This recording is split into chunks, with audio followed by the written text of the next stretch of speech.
ರಾಜಧಾನಿ ಬೆಂಗಳೂರು ಸೇರಿದಂತೆ ರಾಜ್ಯದಾದ್ಯಂತ ಆಯುಧ ಪೂಜೆಯ ಸಂಭ್ರಮ ಮನೆ ಮಾಡಿದೆ. ಸರ್ಕಲ್ ಮಾರಮ್ಮ ದೇವಾಲಯದಲ್ಲಿ ವಾಹನಗಳಿಗೆ ವಿಶೇಷ ಪೂಜೆಯನ್ನು ನೆರವೇರಿಸಲಾಗ್ತಾ ಇದೆ. ಬೆಂಗಳೂರಿನ ಮಲ್ಲೇಶ್ವರಂನಲ್ಲಿರುವಂತಹ ಸರ್ಕಲ್ ಮಾರಮ್ಮ ಟೆಂಪಲ್ನಲ್ಲಿ ಸಾಕಷ್ಟು ಪೂಜೆ ಪುನಸ್ಕಾರವನ್ನು ನೆರವೇರಿಸಲಾಗ್ತಾ ಇದೆ. ಅದೇ ರೀತಿಯಾಗಿ ಇನ್ನೇನು ಕೆಲ ಕ್ಷಣ ಅರಮನೆ ಆವರಣದಲ್ಲಿ ಮೈಸೂರಿನ ಅರಮನೆ ಆವರಣದಲ್ಲಿ ಆತಂಕದ ವಾತಾವರಣ ನಿರ್ಮಾಣವಾಗಿತ್ತು. ಕಾರಣ ಏನಂತ ಹೇಳಿದ್ರೆ ಫಿರಂಗಿ ಸತ್ತಿಗೆ ಬೇದರಿ ದಿಕ್ಕಾಪಾಲಾಗಿ ಹೊಡಿರುವಂಥದ್ದು ಜೋಡೆತ್ತು. ಫಿರಂಗಿ ಗಾಡಿ ಸಾಗ್ತಾ ಇದ್ದಂತೆ ಶಬ್ದಕ್ಕೆ ಬೆಚ್ಚಿ ಬಿದ್ದಿವೆ ಎತ್ತುಗಳು. ಶಬ್ದಕ್ಕೆ ಬೆಚ್ಚಿ ಬಿದ್ದು ದಿಕ್ಕಾಪಾಲಾಗಿ ಓಡಿವೆ. ಒಂದಿಷ್ಟು ಸಮಯ ಆತಂಕವನ್ನೇ ಮಾಡಿತ್ತು. ಏನಾಗ್ತಾ ಇದೆ ಅಂತ ಹೇಳಿ ಎಲ್ಲರೂ ಕೂಡ ಗಾಬರಿಯಲ್ಲಿದ್ದರು. ಫಿರಂಗಿ ಗಾಡಿಯನ್ನ ಎಳೆದುಕೊಂಡು ಹೋಗ್ತಾ ಇದ್ದಂಥ ಎತ್ತುಗಳ ಗಾಡಿ ಇದು.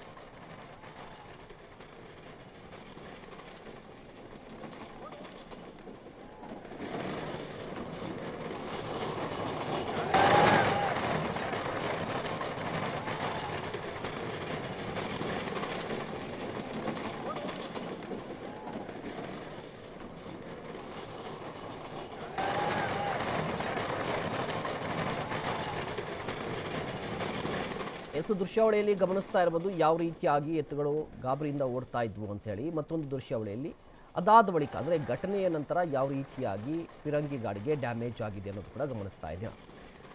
ಯಾವ ಕಾರಣಕ್ಕಾಗಿ ಈ ರೀತಿ ಆಯಿತು ಅಂತ ಹೇಳಿದ್ರೆ ಆ ಫಿರಂಗಿ ಚಕ್ರಗಳ ಸದ್ದಿನಿಂದಾಗಿ ಎತ್ತುಗಳು ಆರಂಭದಲ್ಲಿ ಗಾಬರಿಗೊಂಡಿವೆ. ಗಾಬರಿಗೊಳ್ತಾ ಇದ್ದಂತೆ ಕಂಟ್ರೋಲ್ಗೆ ಸಿಕ್ಕಿಲ್ಲ, ದಿಕ್ಕಾಪಾಲಾಗಿ ಓಡಿವೆ. ಅಲ್ಲೇ ಹಾಕಿದ್ದಂಥ ಸ್ಟೇಜ್ಗೂ ಕೂಡ ನುಗ್ಗಿರುವಂಥದ್ದು ಒಂದಿಷ್ಟು ಆತಂಕದ ವಾತಾವರಣ ಕೂಡ ನಿರ್ಮಾಣವಾಗಿತ್ತು. ಎಲ್ಲರೂ ಕೂಡ ಭಯಭೀತರಾಗಿದ್ದರು, ಏನಾಗ್ತಾ ಇದೆ ಅಂತ ಗೊತ್ತಾಗಲಿಲ್ಲ. ಅದಾದ ಬಳಿಕ ಎತ್ತುಗಳು ಕೂಡ ಶಾಂತಗೊಂಡವು. ಅದಾದ ನಂತರ ಗಮನಿಸ್ತಾ ಇದ್ರಲ್ವಾ ಗಾಡಿಗೆ ಯಾವ ರೀತಿಯಾಗಿ ಡ್ಯಾಮೇಜ್ ಆಗಿದೆ ಅಂತ ಹೇಳಿ.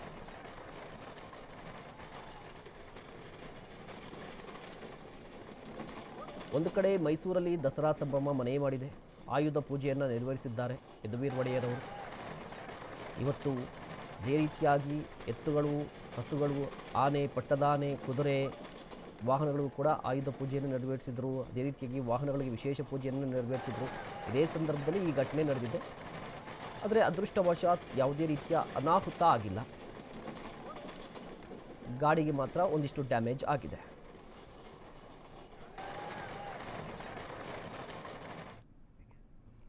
ಇನ್ನು ಮೈಸೂರಲ್ಲಿ ದಸರಾ ಸಂಭ್ರಮ ಮನೆ ಮಾಡಿದೆ. ಮೈಸೂರು ಅರಮನೆಯಲ್ಲಿ ದಸರಾ ಆಯುಧ ಪೂಜೆ ನೆರವೇರಿದೆ. ಮನೆಯಲ್ಲಿ ರಾಜಮನೆತನದ ಕಾರುಗಳಿಗೆ ಪೂಜೆಯನ್ನು ನೆರವೇರಿಸಲಾಗಿದೆ.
ಶ್ರೀಮತೆ ರಾಮಾನುಜಾಯ ನಮಃ. ಅರಮನೆಯಲ್ಲಿ ಮಹಾನವಮಿ ಅಥವಾ ಆಯುಧ ಪೂಜೆಯ ಸಂಭ್ರಮ ಅತ್ಯದ್ಭುತವಾದದ್ದು. ಎಲ್ಲ ಕಡೆ ಆಯುಧ ಪೂಜೆಯನ್ನ ಮಾಡಬೇಕು ಅನ್ನುವಂತಹ ಪದ್ಧತಿ ಭಾರತದಲ್ಲಿದೆ. ಈ ಆಯುಧ ಪೂಜೆಗೆ ಮುಖ್ಯವಾದ ಕಾರಣ ಏನು ಅಂತ ಕೇಳಿದ್ರೆ, ನಿಮಗೆಲ್ಲ ಗೊತ್ತಿರೋ ಹಾಗೆ ಪಾಂಡವರು ವನವಾಸವನ್ನ ಅನುಭವಿಸಬೇಕಾಯಿತು. ಹಾಗೆಯೇ 1 ವರ್ಷದ ಕಾಲ ಅಜ್ಞಾತವಾಸದಲ್ಲಿ ಇರಬೇಕಾಗಿತ್ತು. ಹೀಗೆ ಅಜ್ಞಾತವಾಸದಲ್ಲಿ ಇದ್ದಂತಹ ಪಾಂಡವರು, ಅಜ್ಞಾತವಾಸ ಅಂತಂದ್ರೇನೆ ತಮ್ಮ ವೇಷಗಳನ್ನು ಬದಲಾಯಿಸಿಕೊಂಡು ಯಾರಿಗೂ ಕಾಣದಂತೆ, ಗುರುತು ಹಿಡಿಯದಂತೆ ಇರಬೇಕಾಗಿತ್ತು. ಆದರೆ ತಮ್ಮ ಅಸ್ತ್ರಶಸ್ತ್ರಗಳನ್ನೆಲ್ಲ ಅವರು ಇಟ್ಕೊಂಡು ಶಿವನು ಕೊಟ್ಟ ಪಾಶುಪತಾಸ್ತ್ರ, ಗಾಂಧೀವ, ಗದೆಗಳು, ಖಡ್ಗಗಳು ಇವುಗಳನ್ನೆಲ್ಲ ಇಟ್ಕೊಂಡಿದ್ರೆ ಜನಕ್ಕೆ ಗೊತ್ತಾಗ್ಬಿಡುತ್ತೆ. ಸೊ ಹಾಗಾಗಿ ಅವರೇನು ಮಾಡಿದ್ರು, ಈ ಆಯುಧಗಳನ್ನೆಲ್ಲ ಬನ್ನಿ ಮರದಲ್ಲಿ ಮುಚ್ಚಿಟ್ರು. ತಾವು ವೇಷಗಳನ್ನು ಮರೆಸ್ಕೊಂಡು ವಿರಾಟರಾಯನ ಆಸ್ಥಾನದಲ್ಲಿ ಬೇರೆ ಬೇರೆ ವೇಷಗಳಲ್ಲಿ, ಅಜ್ಞಾತ ವೇಷಗಳಲ್ಲಿ ಇದ್ರು. ಇದೇ ಸಂದರ್ಭಕ್ಕೆ ಸರಿಯಾಗಿ 1 ವರ್ಷ ಕಳೀತು. ಆದರೆ 1 ವರ್ಷ ಕಳೆಯುವಾಗ ಕೌರವರು ಪಾಂಡವರನ್ನ ಹುಡುಕ್ತಾ ಇದ್ರು. ಯಾಕೆ ಅಂತಂದ್ರೆ ಮತ್ತೆ ಅವರನ್ನ ಗುರುತಿಸಿದ್ರೆ ಮತ್ತೆ ವನವಾಸಕ್ಕೆ ಕಳಿಸಿ ಮತ್ತೆ ಅಜ್ಞಾತವಾಸಕ್ಕೆ ಕಳಿಸ್ಬೋದು, ಶಾಶ್ವತವಾಗಿ ಅವರನ್ನ ಕಾಡಲ್ಲೇ ಇರೋಂಗ್ ಮಾಡ್ಬೋದು ಅನ್ನೋದು ಅವರ ಆಸೆ ಆಗಿತ್ತು. ಸೊ ಹೀಗಾಗಿ ವಿರಾಟ ನಗರದಲ್ಲಿ ಇದ್ದಾರೆ ಅಂತ ಒಂದು ವರ್ತಮಾನ ಬಂತು. ಇವರಿಗೆ ಕಂಡಿಡಿಯಕ್ಕಾಗ್ಲಿಲ್ಲ, ಅದರ ವರ್ತಮಾನ ಬಂತು 1 ವರ್ಷ ಆದಾಗ. ಆಗ ವಿರಾಟರಾಯನ ಆಸ್ಥಾನದಲ್ಲಿದ್ದಂತಹ ಎಲ್ಲ ಗೋವುಗಳನ್ನ ಹಿಡಿದ್ರು, ಅಂದ್ರೆ ಹಸುಗಳನ್ನೆಲ್ಲ ಹಿಡ್ಕೊಂಡ್ರು. ಇದನ್ನ ಗೋಗ್ರಹಣ ಅಂತ ಕರೀತಾರೆ. ಆ ಸಂದರ್ಭದಲ್ಲಿ ಈ ಎಲ್ಲ ಹಸುಗಳನ್ನ ಬಿಡಿಸ್ಕೊಂಡು ಬರೋದಕ್ಕೆ ಯಾರು ಹೋಗ್ತಾರೆ ಅಂತಂದಾಗ ಯಾರೂ ಹೋಗೋಕ್ಕೆ ಸಿದ್ಧ ಇರಲಿಲ್ಲ. ಯಾಕಂದ್ರೆ ಕೌರವರ ಮೇಲೆ ಯುದ್ಧ ಮಾಡೋದು ಅಷ್ಟು ಸುಲಭ ಆಗಿರಲಿಲ್ಲ. ಆ ಸಂದರ್ಭದಲ್ಲಿ ಪಾಂಡವರು, ಅಜ್ಞಾತವಾಸದಲ್ಲಿದ್ದ ಪಾಂಡವರು ಒಂದು ಯೋಚನೆಯನ್ನು ಮಾಡಿದ್ರು, ನಾವು ಹೋಗೋಣ ಯುದ್ಧಕ್ಕೆ ಅಂತ. ಯಾಕೆ ಅಂತ ಕೇಳಿದ್ರೆ ಅದು 1 ವರ್ಷ ಮುಗಿತಾ ಇದೆ ಅನ್ನೋದು ಅವ್ರಿಗೆ ಗೊತ್ತಿತ್ತು. ಸೊ ಹಾಗಾಗಿ ಕೌರವರ ವಿರುದ್ಧ ಹೋರಾಡಲು ತಾವು ಇಟ್ಟಿದ್ದ ಅಸ್ತ್ರಶಸ್ತ್ರಗಳನ್ನು ಮತ್ತೆ ಬಂದು ಬನ್ನಿ ಮರದಲ್ಲಿ ವಾಪಸ್ ಪಡ್ಕೊಳ್ಳುವ ಪ್ರಯತ್ನವನ್ನು ಮಾಡಿದ್ರು, ಮತ್ತೆ ಮರಳಿ ಪಡೆಯುವ ಪ್ರಯತ್ನವನ್ನು ಮಾಡಿದ್ರು. ವಿಜಯದಶಮಿಯ ದಿನ ಗೋಗ್ರಹಣ ಯುದ್ಧದಲ್ಲಿ ಕೌರವರ ಮೇಲೆ ವಿಜಯವನ್ನು ಸಾಧಿಸಿ ಆ ವಿಜಯವನ್ನು ಪಡ್ಕೊಂಡ್ರು. ಹೀಗೆ ಯಾವ ದಿನ ಅವರು ದುರ್ಗಾದೇವಿಯಿಂದ ಮರಳಿ ಆಯುಧಗಳನ್ನು ಪಡೆದು ಆ ಆಯುಧಗಳನ್ನ ಏನು ಹೊಳಪು ಮಾಡಿಕೊಂಡ್ರೋ, ಎಣ್ಣೆ ಮಜ್ಜನವನ್ನು ಮಾಡಿಸಿದ್ರೋ, ಆ ದಿನವೇ ಆಯುಧ ಪೂಜೆ ಮಹಾನವಮಿ. ಸೊ ಹಾಗಾಗಿ ಭಾರತದಾದ್ಯಂತ ಆಯುಧ ಪೂಜೆಂತಹ ಕ್ರಮ ಪ್ರಾಚೀನ ಕಾಲದಿಂದ ಬಂದಿದೆ. ಅದಲ್ಲದೆ ಅರಮನೆಯ ಸಂಪ್ರದಾಯಗಳ ಪ್ರಕಾರ ಶ್ರೀರಾಮಚಂದ್ರನೇ ಆಯುಧ ಪೂಜೆಗಳನ್ನು ಮಾಡಿದ್ದ ಅನ್ನುವಂತಹದ್ದು ಕೂಡ ಅಲ್ಲಿ ಒಂದು ಪೇಂಟಿಂಗ್ ಇದೆ ಅರಮನೆಯಲ್ಲಿ. ಅದೇ ಜಾಗದಲ್ಲಿಯೇ ಇವತ್ತು ಮಹಾರಾಜರು ಮಹಾನವಮಿಯ ದಿನ ಆಯುಧ ಪೂಜೆಗಳನ್ನೆಲ್ಲ ಮಾಡ್ತಾರೆ. ಮೇಲ್ಭಾಗದಲ್ಲಿ ಶ್ರೀರಾಮಚಂದ್ರ ಆಯುಧಗಳಿಗೆ ಪೂಜೆ ಮಾಡ್ತಾ ಇರುವಂತಹ ಚಿತ್ರಣ ಇದೆ ಕಲ್ಯಾಣ ಮಂಟಪದಲ್ಲಿ. ಅದೇ ಜಾಗದಲ್ಲೇ ಆಯುಧಗಳನ್ನು ಪೂಜೆ ಮಾಡ್ತಾರೆ ಇವತ್ತಿಗೂ ಕೂಡ.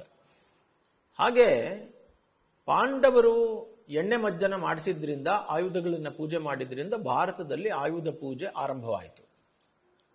ಇದೇ ಸಂಪ್ರದಾಯದಲ್ಲಿ ಅರಮನೆಯಲ್ಲಿಯೂ ಕೂಡ ನಾಳೆ ಬೆಳಿಗ್ಗೆ, ಅಂದ್ರೆ ಮಹಾನವಮಿ ಆಯುಧ ಪೂಜೆಯ ಬೆಳಿಗ್ಗೆ, ಎಲ್ಲ ಆಯುಧಗಳನ್ನು ಆಯುಧಾಗಾರಗಳಿಂದ ತೆಗಿತಾರೆ. ಆ ಆಯುಧಾಗಾರಗಳಿಂದ ತೆಗೆದು ಆ ಎಲ್ಲ ಆಯುಧಗಳನ್ನು ಕೋಡಿ ಭೈರವೇಶ್ವರ ಸ್ವಾಮಿ ದೇವಸ್ಥಾನದ ಹತ್ರ ಹೋಗಿ, ನಾವಿವಾಗಲೇ ಹೇಳಿದ್ವಲ್ಲ ಹೇಗೆ ಪಾಂಡವರು ಅದನ್ನು ತೊಳೆದು ಎಣ್ಣೆ ಮಜ್ಜನ ಮಾಡಿಸಿದ್ರೋ ಹಾಗೆಯೇ ಅಲ್ಲಿ ನೀರಿನಲ್ಲೆಲ್ಲ ತೊಳೆದು ಎಣ್ಣೆ ಎಲ್ಲ ಹಾಕಿ ಮಜ್ಜನ ಮಾಡಿಸ್ಕೊಂಡು ಆ ಆಯುಧಗಳನ್ನು ಅತ್ಯಂತ ವೈಭವದಿಂದ ಎಲ್ಲ ಮೆರವಣಿಗೆಯ ಜೊತೆಯಲ್ಲಿ ಪಟ್ಟದ ಆನೆ, ಪಟ್ಟದ ಕುದುರೆ, ಪಟ್ಟದ ಹಸು, ಪಟ್ಟದ ಕತ್ತಿ ಇವುಗಳ ಜೊತೆಯಲ್ಲಿ ಇಟ್ಟು ಚತುರಂಗ ಬಲಕ್ಕೆ ಪೂಜೆಯನ್ನು ಮಾಡ್ತಾರೆ. ಅದೇ ಸಮಯದಲ್ಲಿ ಈ 9 ದಿನದ ಪೂಜೆಗಳು ನಡೀತಾ ಇದೆಯಲ್ಲ ಅರಮನೆ ಒಳಗಡೆ, ಸಾಕ್ಷಾತ್ ಮಹಾರಾಜರೇ ಶ್ರೀ ಕೃಷ್ಣದತ್ತ ಯದುವೀರ ಚಾಮರಾಜ ಒಡೆಯರ್ರವರೇ ಪೂಜೆಗಳನ್ನು ಮಾಡ್ತಾ ಇದ್ದಾರೆ. ಅಲ್ಲಿ ಚಂಡೀ ಪೂಜೆಗಳೆಲ್ಲ ಸಂಪನ್ನವಾಗ್ತದೆ. ಚಂಡೀ ಹೋಮ ಕೂಡ ನಡೆಯುತ್ತೆ. ಚಂಡೀ ಹೋಮ, ಚಂಡೀ ಪಾಠ, ದುರ್ಗಾ ಲಕ್ಷ ಹೋಮ ಇವೆಲ್ಲ ಒಳಭಾಗದಲ್ಲಿ ಪೂಜೆ ನಡೀತಾ ಇರುತ್ತೆ. ಸುವಾಸಿನಿ ಪೂಜೆಗಳು, ಕುಮಾರಿ ಪೂಜೆಗಳು ಎಲ್ಲ ನಡೆಯುತ್ತೆ. ಇದರ ಜೊತೆಯಲ್ಲಿ ಈ ಕೋಡಿ ಭೈರವೇಶ್ವರ ಸ್ವಾಮಿ ದೇವಸ್ಥಾನಕ್ಕೆ ಆಯುಧಗಳನ್ನೆಲ್ಲ ತೆಗೆದುಕೊಂಡು ಹೋಗಿ ಆ ಆಯುಧ ಪೂಜೆಗಾಗಿ ಕಲ್ಯಾಣ ಮಂಟಪದಲ್ಲಿ ಆಯುಧಗಳನ್ನೆಲ್ಲ ಇಡಲಾಗುತ್ತೆ. ಇದರಲ್ಲಿ 32 ಆಯುಧಗಳಿವೆ. ಅಂದರೆ ಭಾರತದಲ್ಲಿ 32 ಆಯುಧಗಳನ್ನು ಪೂಜಿಸಬೇಕು ಅಂತ ಸಂಪ್ರದಾಯ ಇದೆ, ಆ ರೀತಿ ಇದೆ. ಅದರಲ್ಲಿ ಈ ಪಟ್ಟದ ಕತ್ತಿ ವಿಜಯನಗರ ಕಾಲದಿಂದ ಬಂದಿರುವಂತಹ ಒಂದು ಕತ್ತಿ. ಅದರಲ್ಲಿ 32 ಆಯುಧಗಳ ಪ್ರತೀಕವಾಗಿ ಒಂದಷ್ಟು ಆಯುಧಗಳನ್ನು ಅಂದರೆ ಪರಂಪರೆಯಿಂದ ಬಂದು ಇಟ್ಕೊಂಡು ಪೂಜೆಗಳನ್ನು ಮಾಡ್ತಾರೆ. ಈ ಪೂಜೆಗೆ ಎಣ್ಣೆ ಮಜ್ಜನ ಆಗಿರುತ್ತೆ. ಎಣ್ಣೆ ಮಜ್ಜನ ಯಾಕೆ ಮಾಡಬೇಕು? ಆಯುಧ 1 ವರ್ಷ ಸುಮ್ಮನೆ ಇಟ್ಟಿದ್ರಲ್ಲ, ಅದನ್ನು ಪೂಜೆ ಮಾಡಿದ್ರಲ್ಲ ಪಾಂಡವರು. ಅರಮನೆಯಲ್ಲಿ ಮಹಾರಾಜರು ರಾಜ ಪೋಷಾಕಿನಲ್ಲಿ ಬಂದು ಕಲ್ಯಾಣ ಮಂಟಪದಲ್ಲಿ ಕುಳಿತು ಆ ಪೂಜೆಯನ್ನು ಮಾಡ್ತಾ ಇದ್ರೆ ಅದನ್ನು ನೋಡೋದೇ ಒಂದು ವೈಭೋಗ. ಆ ಸಂದರ್ಭದಲ್ಲಿ ಎಲ್ಲ ಆಯುಧಗಳು ಅಂದರೆ ದೇವಾನುದೇವತೆಗಳು ಹಿಡ್ಕೊಳ್ತಾರಲ್ಲ ಪ್ರಮುಖವಾಗಿ, ಅಂದರೆ ಮಹಾವಿಷ್ಣು ಶಂಖಚಕ್ರಗಳು, ತ್ರಿಶೂಲ ಮತ್ತು ಡಮರು ಶಿವ, ಹಾಗೆ ಬ್ರಹ್ಮದೇವರು ಕಮಂಡಲು ಇತ್ಯಾದಿಗಳು, ಸೃಕ್ಸುರುವ, ಪಾರ್ವತೀ ದೇವಿಯ ಆಯುಧಗಳು, ಕತ್ತಿ, ಖಡ್ಗ, ಗುರಾಣಿ, ಅದೇ ಥರ ಬೇರೆ ಬೇರೆ ಆಯುಧಗಳು, ಪಾಶ, ಅಂಕುಶ ಇತ್ಯಾದಿ ಆಗಿನ ಕಾಲದಲ್ಲಿ ಎಲ್ಲ ದೇವತೆಗಳು ಇಟ್ಕೊಳ್ತಾ ಇದ್ದ ಆಯುಧಗಳ ಸಾಂಕೇತಿಕವಾಗಿ ಈ ಪೂಜೆಯನ್ನು ಮಾಡ್ತಾರೆ. ಅಂದರೆ ದುರ್ಗಾದೇವಿಯ 18 ಕೈಗಳಲ್ಲಿರುವ ಎಲ್ಲ ಆಯುಧಗಳನ್ನು ಅವರು ಅಲ್ಲಿ ಪೂಜಿಸುವಂತಹ ಒಂದು ಸಂಪ್ರದಾಯ ಇದೆ. ಅದು 32 ಆಯುಧ ಪೂಜೆ ಅಂತಂದ್ರೂ ಕೂಡ ದುರ್ಗಾದೇವಿ ಹಿಡಿದಿರುವಂತಹ ಆಯುಧಗಳು ಅನ್ನೋ ನಂಬಿಕೆ ಅವೆಲ್ಲ. ಯಾಕೆಂದರೆ ಆ ಆಯುಧಗಳನ್ನು ಪೂಜಿಸಿದ್ರೆ ರಾಜನಿಗೆ ಎಲ್ಲ ವಿಧವಾದ ಬಲ ಸಿಗುತ್ತೆ, ಯುದ್ಧದಲ್ಲಿ ವಿಜಯ ಸಿಗುತ್ತೆ ಅನ್ನೋದು ಪಾಂಡವರ ಕಾಲದಲ್ಲಿ ನಡೆದ ಘಟನೆ. ಶ್ರೀರಾಮಾಯಣದಲ್ಲಿ ರಾಮಚಂದ್ರನ ಪೂಜಿಸಿದಾಗ ರಾವಣನನ್ನು ಕೊಂದ ಅನ್ನುವಂತಹ ನಂಬಿಕೆಗಳು. ಅದೇ ರೀತಿ ಈ ಆಯುಧ ಪೂಜೆಯನ್ನು ಮಾಡುವಾಗ ಅತ್ಯಂತ ವೈಭವದಿಂದ ಇವರು ಪೂಜೆ ಮಾಡ್ತಾ ಇರುವಾಗ ಪೊಲೀಸ್ ಬ್ಯಾಂಡ್, ಕರ್ನಾಟಕ ಸಂಗೀತ ಪೊಲೀಸ್ ಬ್ಯಾಂಡ್ ನುಡಿಸ್ತಾ ಇರ್ತಾರೆ. ಅದರ ಜೊತೆಲಿ ಪೂಜೆಗಳೆಲ್ಲ ನಡೀತಾ ಇರ್ತವೆ. ಅದಾದ ನಂತರ ಕಲ್ಯಾಣ ಮಂಟಪವನ್ನ ಪೂಜೆಯನ್ನು ಮುಗಿಸಿ ಅವರು ಹೊರಭಾಗಕ್ಕೆ ಬಂದು ಕಲ್ಯಾಣ ಮಂಟಪದಿಂದ ಸವಾರಿ ತೊಟ್ಟಿಗೆ ಬರ್ತಾರೆ. ಆ ಸವಾರಿ ತೊಟ್ಟಿಗೆ ಬಂದಾಗ ಕೂಡ ರಾಜ ಪೋಷಾಕಿನಲ್ಲಿ ಬಂದಾಗ ಅಲ್ಲಿ ಒಂದು ಚಿಕ್ಕ ವೇದಿಕೆಯನ್ನು ನಿರ್ಮಾಣ ಮಾಡಿರ್ತಾರೆ. ಆ ವೇದಿಕೆಯಲ್ಲಿ ಶ್ರೀ ಕೃಷ್ಣದತ್ತ ಯದುವೀರ ಕೃಷ್ಣದತ್ತ ಚಾಮರಾಜ ಒಡೆಯರ್ರವರು ನಿಂತ್ಕೊಳ್ಳಾಗಿ ಅಲ್ಲಿಗೆ ಪಟ್ಟದ ಆನೆ ಬರುತ್ತೆ, ಪಟ್ಟದ ಕುದುರೆ ಬರುತ್ತೆ, ಪಟ್ಟದ ಹಸು ಬರುತ್ತೆ. ಇವುಗಳಿಗೆಲ್ಲ ಪೂಜೆಯನ್ನು ಮಾಡ್ತಾರೆ. ಪಟ್ಟದ ಕತ್ತಿಗೆ ಒಳಗಡೆನೆ ಕಲ್ಯಾಣ ಮಂಟಪದಲ್ಲಿ ಪೂಜೆ ಆಯ್ತಲ್ಲ, ಅಲ್ಲಿಂದ ಬಂದು ಹೊರಭಾಗದಲ್ಲಿ ಈ ಅವರ ಕಾರುಗಳು ಅಂದರೆ ಖಾಸಗಿ ಕಾರುಗಳು ಅದನ್ನ ಪೂಜೆ ಮಾಡ್ತಾರೆ, ಕಾರುಗಳಿಗೆಲ್ಲ ಪೂಜೆ ಮಾಡ್ತಾರೆ. ಅದೇ ರೀತಿ ಅರಮನೆಯಲ್ಲಿರುವಂತಹ ಪಟ್ಟದ ಕತ್ತಿಯನ್ನು ತೆಗೆದುಕೊಂಡು ಹೋಗುವಂತಹ ಒಂದು ದೊಡ್ಡ ಪಲ್ಲಕ್ಕಿ ಇದೆ, ಬೆಳ್ಳಿಯ ಪಲ್ಲಕ್ಕಿ, ಅದಕ್ಕೆ ಪೂಜೆ ಮಾಡ್ತಾರೆ. ಬೆಳ್ಳಿಯ ರಥ ಇದೆ, ಅದಕ್ಕೆ ಪೂಜೆ ಮಾಡ್ತಾರೆ. ಹೀಗೆ ತಾವು ಬಳಸುವ ಎಲ್ಲ ವಾಹನಗಳು, ಎಲ್ಲ ಆಯುಧಗಳು, ಇದೆಲ್ಲಕ್ಕೂ ಕೂಡ ಪೂಜೆಯನ್ನು ಮಾಡ್ತಾರೆ. ಇದು ಅರಮನೆಯಲ್ಲಿ ನಡೆಯುವಂತಹ ಆಯುಧ ಪೂಜಾ ಕ್ರಮ. ಅದಾದ ನಂತರ ಮತ್ತೆ ಒಳಭಾಗದಲ್ಲಿ ಹೋಗಿ ಚಾಮುಂಡಿ ಹತ್ರ ಇರುವಂತಹ ಚಂಡಿ ಹೋಮಾದಿ ಪೂಜೆಗಳನ್ನೆಲ್ಲ ಮಾಡ್ತಾರೆ. ಸಂಜೆ ಎಂದಿನಂತೆ ದರ್ಬಾರ್ ನಡೆಯುತ್ತೆ. ದರ್ಬಾರಲ್ಲಿ ಬೆಳ್ಳಿಯ ಬಾಗಿಲ ಮೂಲಕ ಪ್ರವೇಶ ಮಾಡ್ತಾರೆ. ವಾದ್ಯಗಳಿರ್ತದೆ, ಪೊಲೀಸ್ ಬ್ಯಾಂಡ್ ಇರುತ್ತೆ, ಸಭಾಸದರೆಲ್ಲ ಇರ್ತಾರೆ, ದರ್ಬಾರಿಗಳಿರ್ತಾರೆ. ಇವರ ಮಧ್ಯದಲ್ಲಿ ಎಂದಿನಂತೆ ಹಸ್ತಲಾಘವದೊಂದಿಗೆ ಸಿಂಹಾಸನದ 7 ಮೆಟ್ಟಲುಗಳನ್ನು ಹತ್ತುತ್ತಾ ಸಿಂಹಾಸನದ ಮೇಲೆ ನಿಂತ್ಕೊಳ್ತಾರೆ.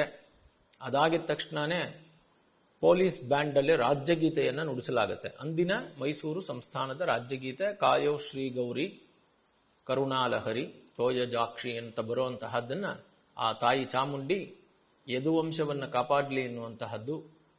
ಆ ಒಂದು ಪ್ರಾರ್ಥನೆಯನ್ನು ಮಾಡಿ ಅಲ್ಲಿಂದ ಅವರು ಸಿಂಹಾಸನದ ಮೇಲೆ ಆಸೀನರಾಗ್ತಾರೆ. ದರ್ಬಾರ್ ನಡೆಯುತ್ತೆ. ದರ್ಬಾರಿಗಳೆಲ್ಲರೂ ಬಂದು ವಂದಿಸ್ತಾರೆ. ನಜರ್ ಮತ್ತು ಮುಜರೆಗಳನ್ನು ಅರ್ಪಿಸ್ತಾರೆ, ಅಂದರೆ ಗೌರವ ಮತ್ತು ರಕ್ಷೆಗಳನ್ನು ಅರ್ಪಿಸ್ತಾರೆ. ಯದುವೀರ ಕೃಷ್ಣದತ್ತ ಚಾಮರಾಜ ಒಡೆಯರ್ರವರ ಪರಾಕಗಳನ್ನು ಚೋಪ್ದಾರರು ಕೂಗ್ತಾರೆ, ಅಲ್ಲಿರುವಂತಹ ಅವರು ಕೂಗ್ತಾರೆ. ಆ ಪರಾಕಗಳನ್ನೆಲ್ಲ ಹೇಳಿಸ್ಕೊಂಡಾದ್ಮೇಲೆ ರಾಣಿವಾಸದವರು ಬಂದು ಅವರು ನಮಸ್ಕಾರಗಳನ್ನು ಮಾಡ್ತಾರೆ. ಮತ್ತು ಅಲ್ಲಿದ್ದ ಅಧಿಕಾರಿಗಳಿಗೆಲ್ಲ ಸಭಾಸದರಿಗೆ ಪಾನ್ ದಾನ್ ಅಂದರೆ ಎಲೆ ಅಡಿಕೆಗಳನ್ನೆಲ್ಲ ಕೊಡಲಾಗುತ್ತೆ. ಮತ್ತೆ ದರ್ಬಾರ್ ಮುಗಿದ ತಕ್ಷಣ ಮತ್ತೆ ನಿಂತ್ಕೊಳ್ತಾರೆ. ಸೆಲ್ಯೂಟನ್ನು ಮಾಡ್ತಾ ಇದ್ದ ಹಾಗೇನೆ ಮತ್ತೆ ಕಾಯೋ ಶ್ರೀ ಗೌರಿ ಇಂಥ ರಾಜ್ಯಗೀತೆಯನ್ನು ಬ್ಯಾಂಡ್ನವರು ನುಡಿಸ್ತಾರೆ. ಅದನ್ನು ಮುಗಿಸಿ ಅವರು ದರ್ಬಾರನ್ನು ಮುಗಿಸಿ ಬಂದು ಚಾಮುಂಡಿ ಹತ್ರ ಅಲ್ಲಿ ಉತ್ತರ ಪೂಜೆಗಳನ್ನೆಲ್ಲ ಮುಗಿಸಿ ಕಂಕಣವನ್ನು ವಿಸರ್ಜನೆ ಮಾಡ್ತಾರೆ. ಅಲ್ಲಿಗೆ ಮಹಾನವಮಿ ನವರಾತ್ರಿಯ ಪೂಜೆಗಳು ಸಂಪನ್ನವಾಗ್ತದೆ. ಹಾಗೆ ರಾಜಮಾತೆಯವರಿಗೆ ಮಹಾರಾಜರು ವಂದಿಸ್ತಾರೆ. ಬಾಲಕರಾದಂತಹ ರಾಜಕುಮಾರರು ಕೂಡ ರಾಜರಿಗೆ ವಂದಿಸ್ತಾರೆ. ಅಲ್ಲಿಗೆ ಅವರ ಆ ದಿನದ ಕಾರ್ಯಕ್ರಮಗಳು ಮುಕ್ತಾಯವಾಗ್ತದೆ. ಮಾರನೇ ದಿನ ಉತ್ತರ ಪೂಜೆಗಾಗಿ ವಜ್ರಮುಷ್ಟಿ ಕಾಳಗ ಮತ್ತು ಪೂಜೆಗಾಗಿ ಸಿದ್ಧ ಆಗ್ತಾರೆ. ಸೊ ಇದು ಮಹಾನವಮಿಯ ದಿನ ಅರಮನೆಯಲ್ಲಿ ನಡೆಯುವಂತಹ ಪೂಜೆಯ ಕಾರ್ಯಕ್ರಮ. ಶ್ರೀಮತೆ ರಾಮಾನುಜ